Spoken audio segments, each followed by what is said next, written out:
see Wayne or JD ever again, Darren. But they're my best friends. You're getting new friends. Welcome to the review. Today I'm counting down 10 comedies that flopped at the box office in 2001. Leave a comment below with which one of these you think got the shaft, and which ones deserved exactly what they got. Number 10, Monkeybone. I'd love a stiff one, but Stu here forgot to endow me. Whip me. Oh. Nothing for him. He's being repressed. Released on February 23, 2001. Monkeybone is one of those movies that make you wonder what exactly was in the water at Fox in the early 2000s. Loosely based on the graphic novel Darktown, the film stars Brendan Fraser, Bridget Fonda, Chris Kattan, Juan Carlo Esposito, Rose McGowan, Whoopi Goldberg, and even John Turturro. On paper, that lineup sounds like a chaotic but promising fever dream, which is fitting because that's basically the entire movie. The story follows a cartoonist who slips into a coma and wakes up trapped inside his own twisted underground creation. Got a smoke on you? No, I'm trying to cut back. While he tries to escape, he's forced to race against his own mischievous, marketable, and extremely treacherous character, Monkeybone. The movie mixes live action with stop-motion animation, giving it a visual style that's equal parts wow and what am I looking at? Originally, Ben Stiller was supposed to star as Stu Miley, but he dropped out to join Mystery Men. So Fox pushed forward with Brendan Fraser, handed Henry Selick a hefty $75 million budget, and then apparently forgot to tell anyone the movie existed. Which one's the plug? What plug? The plug. Yeah. The one you pull. Oh, God. Monkeybone scraped together just $7.6 million worldwide, making it a colossal box office faceplant. Director Henry Selick later blamed Fox for the almost non-existent advertising campaign, and honestly, that checks out. Critics weren't much kinder, calling the movie original and full of bizarre visuals, but too shapeless with unengaging characters and random situations that never quite build up laughs. In other words, Monkeybone had imagination to spare, just not the kind that sells movie tickets. Number 9, Town and Country. I understand that you were an intimate of Hemingway. Sounds like some kind of a homo thing. Released April 27, 2001. Town and Country was poised to be a big, risque romantic comedy. On paper, it had all the ingredients, a cast full of heavyweights, Warren Beatty as a high-flying New York City architect, Diane Keaton as his wife, and a supporting ensemble including Goldie Hawn, Gary Shandling, Andy McDowell, Jenna Elfman, Charlton Heston, and even a young Josh Hartnett. Originally sold as a modest $14 million film, the cost ballooned dramatically once the big names signed on, and production began with no fully finished script. Over the next 3 years, it spiraled out of control. Repeated rewrites, reshoots, scheduling chaos, and apparently dozens of takes demanded by Beatty on set. By the time production wrapped, the tab reportedly stood somewhere between $90 and $105 million, not including marketing and distribution costs. After 12-plus postponed release dates, the film finally limped into theaters, with almost no fanfare, no cast press tour, and a minimal marketing push. Unsurprisingly, audiences stayed away. Worldwide, Town and Country pulled in about $10.4 million. Critics were harsh, with complaints about a re-edited, rewritten mess of a film, and characters so affluent and self-absorbed that their midlife crisis feel impossible to root for. The result? A textbook example of Hollywood excess, a project that went from small romantic comedy to high-budget disaster, and ended up as one of the most infamous flops of the early 2000s. Number 8, Say It Isn't So.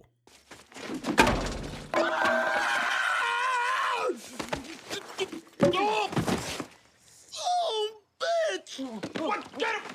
Get him! What? God damn it! Gentlemen!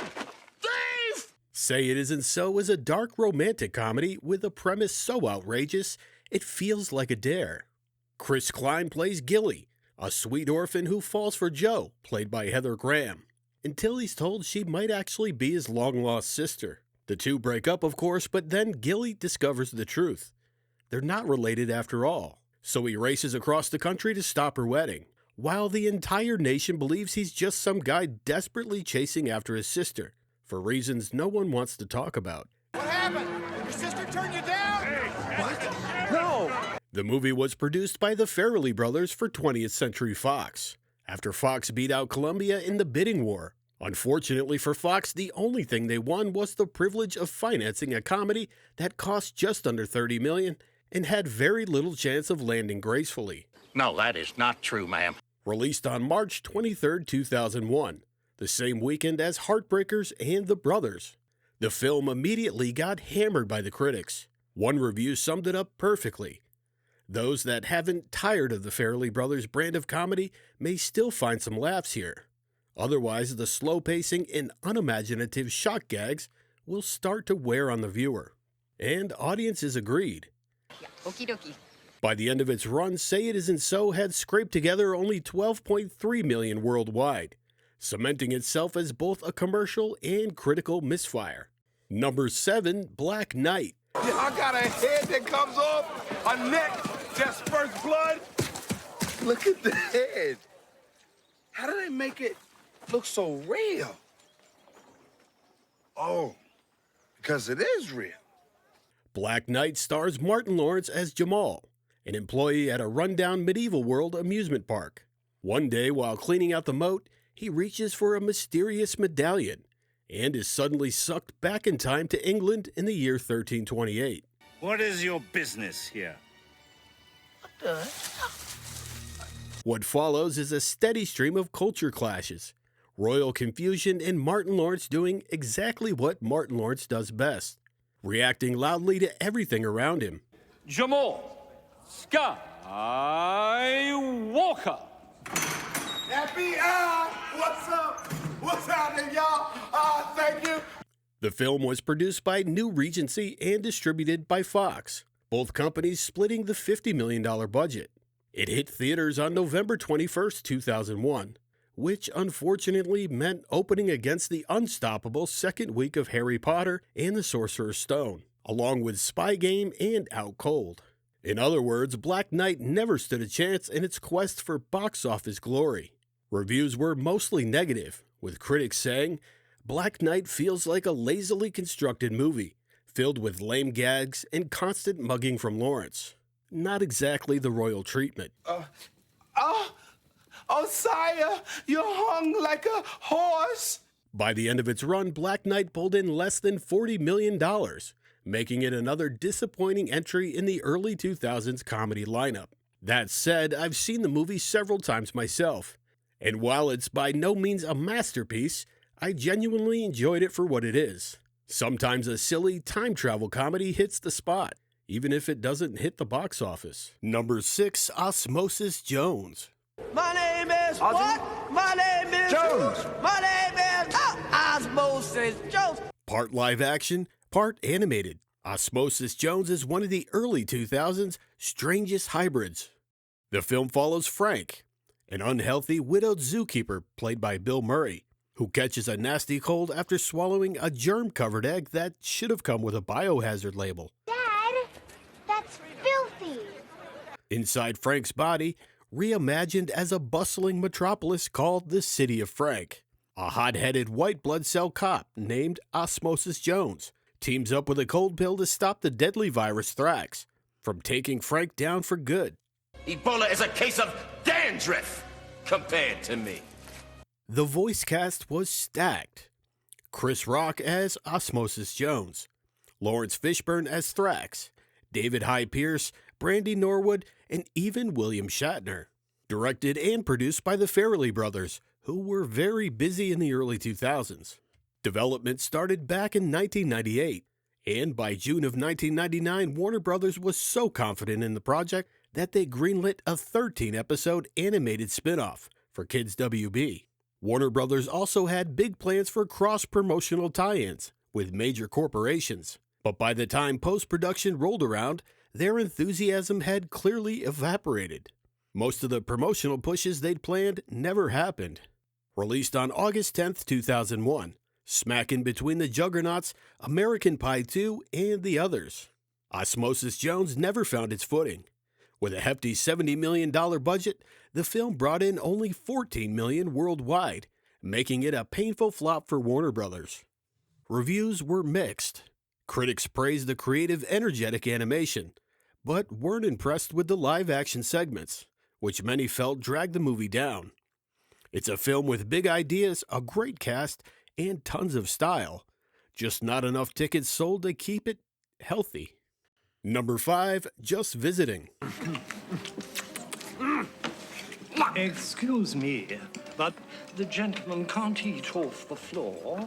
He's not a gentleman. He's my servant, and he's not worthy of our company. Just Visiting is an American remake of the French comedy, The Visitors, rewritten for U.S. audiences by none other than John Hughes.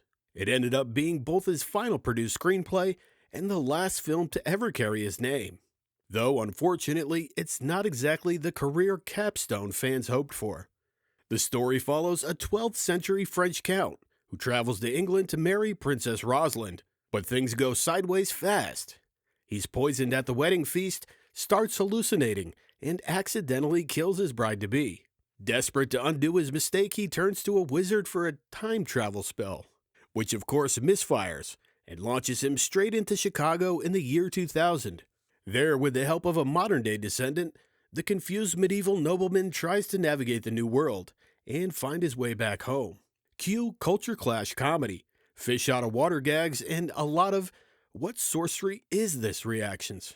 The cast included Jean Reno, Christina Applegate, Malcolm McDowell, Tara Reid, and Bridget Wilson. Filmed in 1999, the movie ended up sitting on the shelf until April 6, 2001, when it finally opened against Along Came a Spider, Blow, and Pokemon 3 the movie. It debuted in 12th place. Made on a $35 million budget, Just Visiting managed only $16.2 million worldwide. Most of that came from overseas, with U.S. audiences basically ignoring it. Critics were especially harsh, with many comparing it unfavorably to the original French hit. In the end, Just Visiting became its own cautionary tale, a remake that traveled across time and probably should have stayed where it started. Number 4, Freddy Got Fingered. He fingers him. You're a goddamn liar! Jim, do you finger our boy? Don't you get wacky on me. What the fuck are we talking about here? Freddy Got Fingered follows an unemployed cartoonist who moves back in with his parents and younger brother Freddy.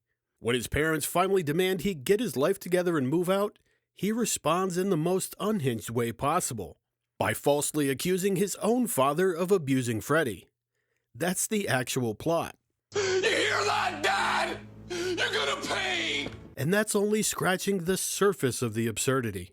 Written, directed by, and starring Tom Green, at the height of his MTV Chaos era. The film was financed by Regency for a modest $15 million, with Fox distributing. After test audiences reacted in sheer confusion and horror, more than 30 minutes of footage were cut before the release, which is terrifying when you consider what was left in. The movie opened on April 20th, 2001, going up against the family-friendly Crocodile Dundee in Los Angeles. It debuted at number 5 for the weekend and ultimately grossed $14.3 million worldwide.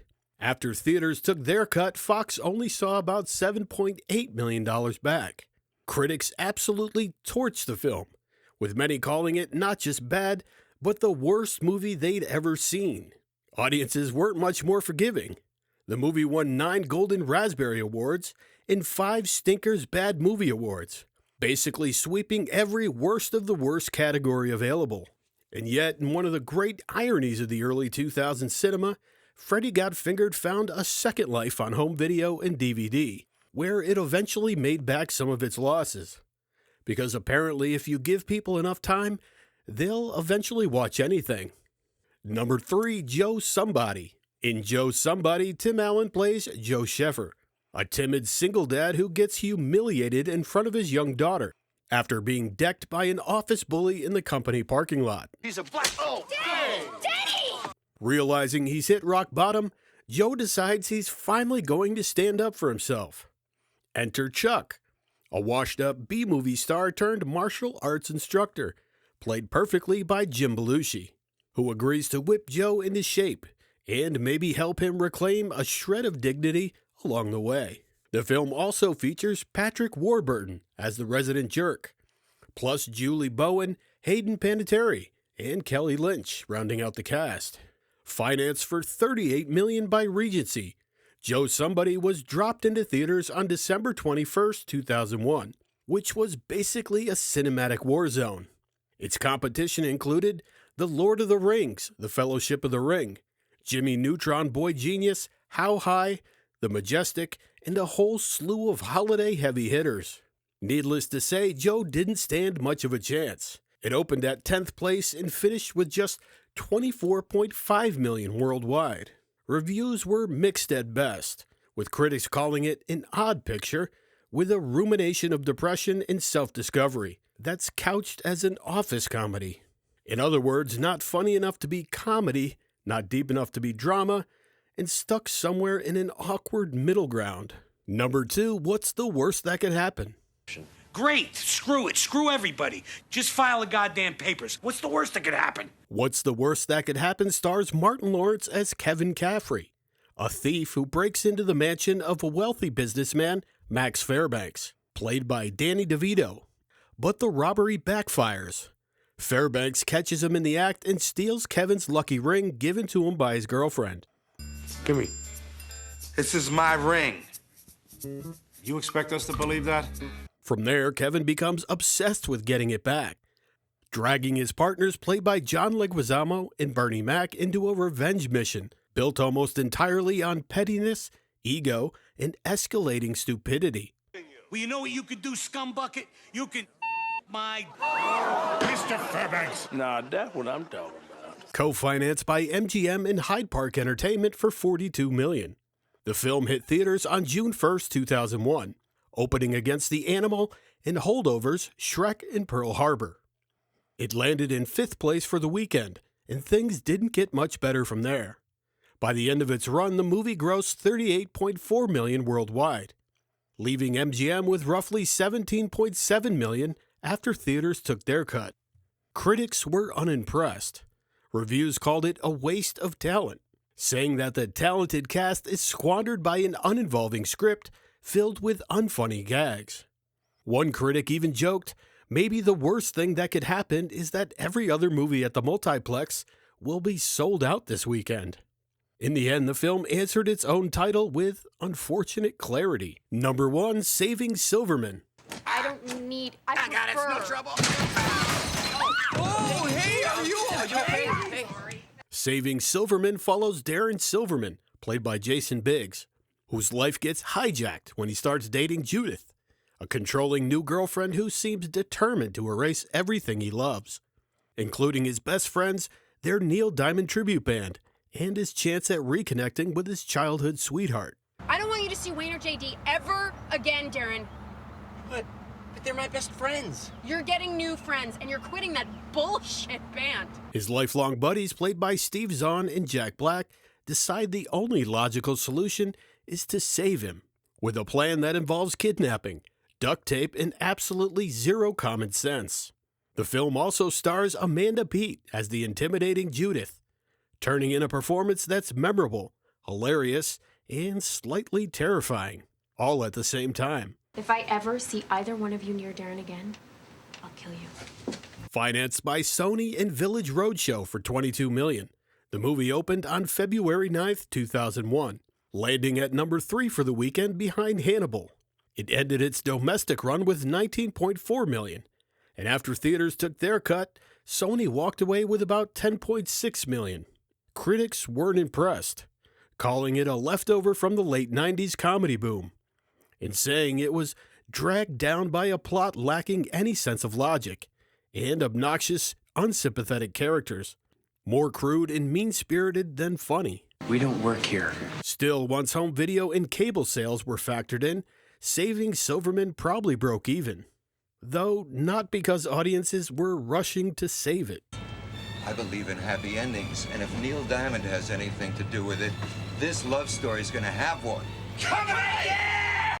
As always, thanks for watching, and if you've enjoyed this video, please subscribe for more videos just like this.